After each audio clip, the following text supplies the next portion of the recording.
ฮัลโหลสบายดีทุกคนมื้อนี้แม่บ้านจะมาบอกสูตรวิธีเฮ็ดซีนหมูทอดกินเองสูตรง่ายๆลักๆแม่บ้านจะใส่ซีนหมูป่นน้ำมันนี่นะเขาเอิ้นสันคอหมูบ่นี่ประมาณ1 กิโลเขาจะมาซอยเป็นตอนซ้ำนิ้วก้อยนี่แหละ หลังจากซอยเรียบร้อยแล้วเขาจะมาทุบค่อยจะเอาอันนี้ทุบๆนี่มาทุบเพื่อให้มันนุ่ม เพื่อให้ซีนหมูให้มันนุ่มหั่นนะกันถ้าบ่มีแนวทุบนี่เฮาใส่เป็นซากทุบก็ได้เด้อเนี่ยก็จะมาทุบไปทุบมาทุบมาทุบไปนี่แหละสูตรนี้บ่จำเป็นต้องเอาไปตากเฮาแบบว่าเฮาทอดแบบเฮาจะเอาไปทอดแบบบ่ตากหั่นนะจะบ่แม่นซีนหมูแห้งหั่นนะ หลังจากนั้นเฮาก็จะซอยเป็นตอนซ้ำนิ้วมือเดี๋ยวจะซอยแบบนี้แม่บ้านจะซอยไปจนแล้วพวกนั้นเรามาเบิ่งกันอีกเนาะ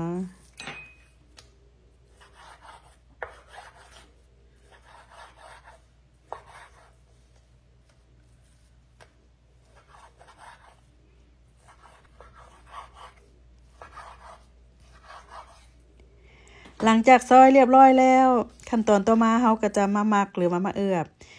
แม่บ้านก็จะมีแป้งทอดกรอบกระเทียมบดน้ำปลาผงคะนอแล้วก็พริกไทยป่นเท่านั้นแหละเครื่องประกอบจะบ่ได้ยากหรือว่า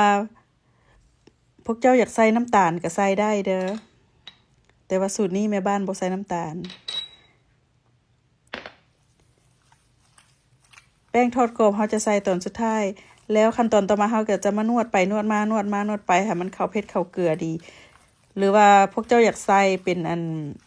น้ำมันหอยอย่างก็ได้แต่ว่าแม่บ้านบ่ใส่แบบนี้แหละเครื่องประกอบก็จะประมาณนี้ขั้นตอนสุดท้ายแล้วเฮาก็จะมาใส่แป้งทอดกรอบนี่ค่อยใส่ประมาณ5 บวงตักกินหั่นนะหรือว่าอยากใส่หลายก็นี่ก็ได้คันถ้าหากว่าอยากให้มันกรอบดีหั่นนะแต่แม่บ้านใส่แบบนี้ก็นวดประมาณ 2-3 นาทีหลังจากนั้นขั้นตอนต่อไปเฮาก็จะเอาไปทอดกันเลยสูตรนี้ค่ะพ่อว่าง่ายอีหลีอ๋อตั้งน้ำมันให้มันร้อนเด้อน้ำมันเอาไฟแห้งนิดนึงหลังจากนั้นเฮาก็เอาซีนหมูเฮาลงไปใส่จะใช้เวลาทอดประมาณ 7-8 นาทีพี่น้องเอ๋ยนี่เด้หลังจากนั้นเฮาจะคนตลอดเด้อเฮาจะ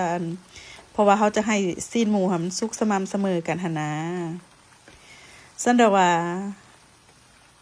เด้เฮาก็จะใส่ทั้งไม้ถูใส่ทั้งแนวคีบ คนไปคนไปประมาณ 7-8 นาทีแล้วมาเบิ่งกันอีกเนาะหลังจากที่แม่บ้านทอดมาได้ประมาณ7 นาทีก็ถือว่าซีนหมูก็ถือว่าใส่ได้ว่าซั่นซะจะประมาณนี้หรือว่ามักแฮมก้อนนี้มักกรอบก้อนนี้ก็ทอดอีกประมาณ2 นาทีเด้อได้แล้วได้หน้าตาเพิ่นจะประมาณนี้หลังจากนั้นก็ไปจัดใส่จานพร้อมเสิร์ฟว่าซั่นซะ